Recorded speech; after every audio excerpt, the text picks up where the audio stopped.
কাল স্বাধীনতা দিবস। সব জায়গায় স্বাধীনতা দিবস পালিত হবে, পতাকা উড়বে। সত্যিই কি আমরা মেয়েরা স্বাধীন?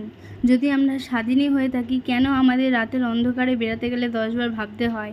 কেন আমাদের রাতের অন্ধকারে বেরাতে গেলে ভয় লাগে? এত মেয়েদের কেন চারিদিকে ধর্ষিত হতে হচ্ছে? যদি আমরা স্বাধীন দেশে বাস করি, আমাদের কি কোনো নিরাপত্তা নেই? আমরা কি নিরাপদ নয় এই দেশে?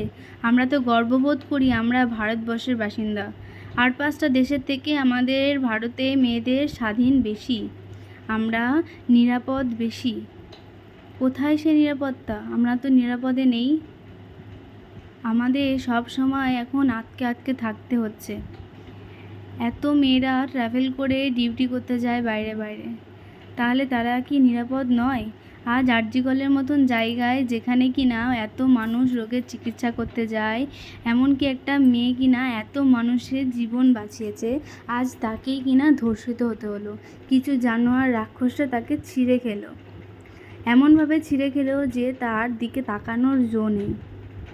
আজ কি এমন অপরাধ করেছিল মেয়েটা? আমরা কি অপরাধ করি মেয়েরা যে আমাদের সাথে এরকম ঘটনা ঘটছে? শুধু তো এই ঘটনা নয়, এমন অনেক অনেক ঘটনা আছে যেগুলো ধামাচাপা পড়ে যায়, যেগুলোর কোনো শেষ হয় না।